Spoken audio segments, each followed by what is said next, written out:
வடக்குடி பள்ளியில் சிறப்பாக கொண்டாடி கொண்டிருக்கிறோம். முடியும் தருவாய்க்குள்ளது. கிட்டத்தட்ட தன்னாளர்கள் இவங்க நமக்கு அந்த இம்ரான் சாரும் அந்த 30% சார் மட்டும் தான் எனக்கு தெரியும். அப்படின்னு எனக்கு அறிமுகம் இல்லை. நம்ம ஊரை தேடி மக்கள் முகமும் வந்துருக்குறாங்க. சரி வரும்போது சரி எழுதுபொருள் தளவான பொருளாக கொண்டு வேணும்னு சொல்லி சொன்னால் நீங்கள் வாங்கி கொடுத்து கொடுத்துருக்காங்க. அதனால் இனி வரக்கூடிய காலங்களில் இவங்கெல்லாம் நம்ம ஊருக்கு நம்ம மக்களுக்கு நிறையா சேவை செய்யணும்னு எல்லாரும் நான் வேண்டி கேட்டுக்கொள்கிறேன். கிட்டத்தட்ட நமது ஊர் மிகவும் பின்தங்கிய ஊர். மக்கள் இந்த மாதிரி விழிப்புணர்வோட படிக்கணும். அரசு தரக்கூடிய நலத்திட்டங்களெல்லாம் புரிஞ்சுக்கிட்டு நம்ம செயல்படுத்தணும். கிட்டத்தட்ட 5ஆம் வகுப்பு வரைக்கும் எங்களுடைய கண்ட்ரோலில் நாங்கள் 2 வரைக்கும் இருக்கிறனால நலமுறை இங்கே படிக்கிறீங்க. அதுக்கு பிறகு 6வது 7வது 10வது வரைக்கும் மாவட்டத்துக்கு போகும்போது நாங்கள் அதை சரியாக கவனிக்க முடியாத சூழ்நிலை உருவாகும் போது என்ன ஆகுதுன்னா விடுமுறை அதிகமாக இருக்கிறீங்க. அதனால அவங்க நிறைய பேர் நம்ம சொல்லி வேதனைப்படுறாங்க. நம்ம கிடைக்கக்கூடிய வாய்ப்புகள் நம்ம எவ்வளவோ சலுகைகள் செய்கிறாங்க. தன்னார்வ மூலியமாக நிறைய ஸ்பான்சர் வாங்கி நம்ம பள்ளிக்கூடத்தை நம்ம கூட்டுக்கு தான் இருக்கிறோம்.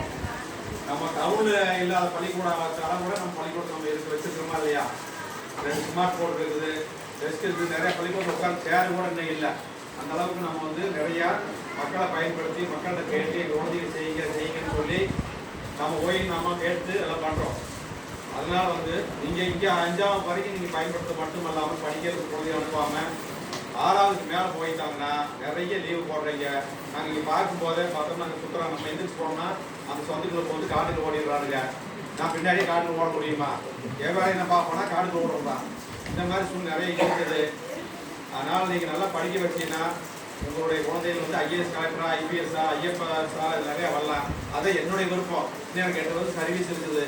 இந்த சர்வீஸ் முடிச்சுட்டு போகிறதுக்குள்ளேயாவது ஒரு கலெக்டர் ஆகிற வேண்டும் நம்பிக்கை எனக்கு இருக்குது. நீங்கள் அந்த மாதிரி பண்ணிட்டீங்கன்னா மக்களுக்கு நீங்கள் ஒத்துழைப்பு தந்தீங்கன்னா தான் செய்ய முடியும். இங்கே என்னன்னா ஒரு 4-10 பேர் தான் படிச்சிருக்காங்க. தங்கமணி, அஜித்குமார், இந்த அனீஷ்குமார், இந்த மாதிரி ஒரு +2 முடிச்சு பாலிடெக்னிக் முடிச்சு அந்த மாதிரி படிச்சிருக்காங்க. எல்லாருமே படித்து முடிச்சிடலாம் முறையில் வேலைக்கு போகணுங்கிறது எங்களுடைய இருவருடைய எண்ணங்களும் இருக்குது. அதை எங்களுக்கு ஆயிரத்துக்கு பல வேலைகள் இருக்குது. மாதிரி கல்வித்துறையில் சாதாரண வேலை அல்ல. போகிறோம் வரோம் நம்ம சொல்லி கொடுத்து வரதுக்கு எண்ணங்கள் இல்லை. இப்போ வந்தால் எங்களுக்கு வேலை தீர மாட்டேங்குது. அந்த அளவுக்கு கடினமான ஒரு பாதையில் நாங்கள் போயிட்டுருக்குறோம். அந்த சூழ்நிலையில் உங்களை நான் தனிப்பட்ட முறையில் ஒவ்வொருத்தையும் நம்ம கவனிக்கிறதுங்கிறது ரொம்ப கஷ்டம். எங்கள் குழந்தைங்க இங்கே கவனிச்சிக்கலாம். அங்கே 6வது போயிட்டா ஒரு பையன் இருக்கான், அவன் அப்படி பண்ணுறான் அப்படி பண்ணணும். நம்ம 4 தடவை சொல்லுவோம், 5ஆவது தடவை செய்வோம். சரி நமக்கு பெற்றோருக்கே அக்கறை இல்லை, நமக்கு என்ன அப்படிங்கிற எண்ணங்கள் ஏற்பட்டுரும். அந்த சூழ்நிலை தயவு செஞ்சு மாற்றிக்கிங்க. நானும் ஒவ்வொரு மீட்டிங்லேயும், ஒவ்வொரு சுதந்திர தின விழாவிலையும், ஒவ்வொரு குடியரசு தின விழா, ஒவ்வொரு எஸ்எம்சி பள்ளிக்கூட மீட்டிங், எஸ்எம்சி மீட்டிங்லையும் இதை நான் வலியுறுத்திட்டு தான் இருக்கிறேன். நீங்கள் அதை கவனிக்க மாட்டேறீங்க. அவங்களுக்கு செல்லம் கொடுத்து என்ன பண்ணுறீங்க? நீங்களே உங்கள் குழந்தைகளை கெடுக்கிறதுக்கு நீங்களே உறுதுணையாக இருக்கிறீங்கிறது எனக்கு ரொம்ப மனசு வேதனையாக இருக்குது. இருந்தாலும் இனி போன காலங்கள் போகட்டும். இனி வரக்கூடிய காலங்கள் நம்ம நல்லது நினைப்போம், என்ன நல்லது செய்யலாம். அதனால் குழந்தைகளை தயவு செஞ்சு பள்ளிக்கூடத்துக்கு போகிறதையும் குறைச்சி அளவு பண்ணாதீங்க. அதே மாதிரி ஒரு ஊருக்கு விசேஷத்துக்கு போகிறீங்க, பெரும்பாலும் ஒரு 10 வரைக்கும் ஒரு விசேஷம், ஒரு காது ஊற்று அப்படின்னா 15 நாள் கேம்ப் எடுத்துறீங்க போயாக்கா. அப்போ 15 நாள் கழிச்சு இங்கே வரும்போது என்ன பண்ணுறான்? 15 நாளைக்கு முன்னாடி பார்த்தா நான் மறந்துடுறான். திருப்பி என்ன பண்ணணும்? மறுபடியும் ஆரம்பிக்கணும். மறுபடியும் ஆரம்பிக்கிறது நாங்கள் செய்வோம். பெரிய பள்ளிக்கூடத்தில் 500 பேர் பள்ளிக்கூடத்தில் செய்ய முடியாது. அவங்க ஒரு சிலபஸில் இன்னைக்கு ஃபீல்டு நிற்குதா இருக்கிறது முடிக்கணும்னு சொல்லி ஷெட்யூல் படி வருவாங்க. நம்ம காலத்துக்கு காத்துக்க மாட்டாங்க. அதனால நீங்கள் என்ன பண்ணுங்கன்னா, காலங்கள் எப்படி போயிட்டு நாகரிக கோயம்புத்தூர் டவுனில் எத்தனை மக்கள் இருக்காங்கன்னு பாருங்க. பார்த்துட்டு நம்ம மூலம் நம்ம மாற்றிக்கணும். நம்ம மாற்றினா தான் சமுதாயம் மாறும். சமுதாயம் மாறினா தான் நாடு மாறும். அதனால் நம்ம 1970 இருக்க மாதிரி நம்ம எதுக்க முடியுதா? இப்போ செல்ஃபோன்லாம் கையில் வச்சுட்டு இருக்கிறோம். அன்றைக்கி எப்படி இருந்தோமா? அந்தளவுக்கு நம்ம வளர்ச்சி அடைஞ்சிருக்கோம். நம்ம குழந்தைகளும் அந்தளவுக்கு வளர்ச்சி அடையணும்ல.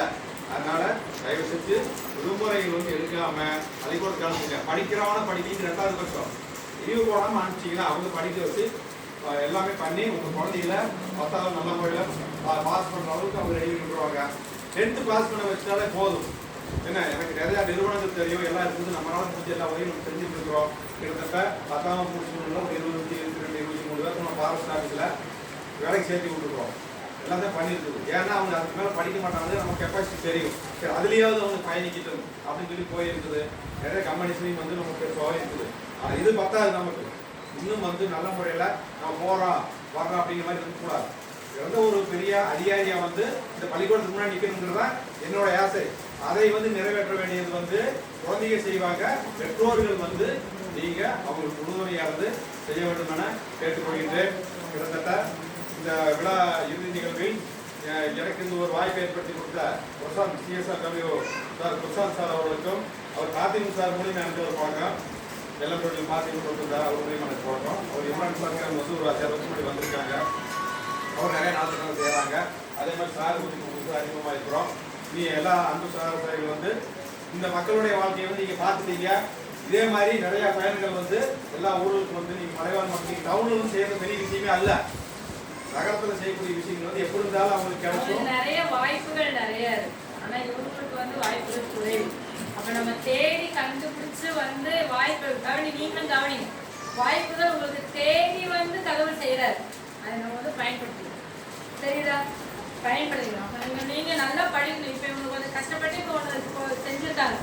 எந்த ஒரு விஷயத்தையுமே இஷ்டப்பட்டு அவங்க செய்யும் போது நம்மளும் அதை இஷ்டப்பட்டு நம்ம அதை அடைஞ்சிட்டோம்னு வச்சுக்கோ, நம்ம வாழ்க்கையில ஜெயிச்சவங்க. பாரதி, ரித்தீஷ், அக்ஷரா நீங்களாம் ஜெயிக்கணும்னு முடிவெடுக்கிறீங்கன்னா என்ன? ஜெயிக்கணும். அப்ப ஜெயிக்கணும்னா என்ன பண்ணணும்? முதல்ல கவனிக்கணும். என்ன சொல்றாங்க, யாரெல்லாம் வந்திருக்காங்க, அவங்க எப்படி வந்திருக்காங்க, எங்க இருந்து வந்திருக்காங்க, அவங்க நமக்கு என்ன சொல்ல வராங்க, நம்ம அதுல இருந்து நம்ம என்ன எடுத்துக்கணும், புரிஞ்சுக்கணும். அந்த கவனிக்கிற அந்த பண்பு இருந்ததுன்னா சக்சஸ் ஆயிடும். சரியா? கவனிக்கணும். என்னமோ பேசிட்டு இருக்காங்க சார், என்னமோ பேசிட்டு இருக்காங்க.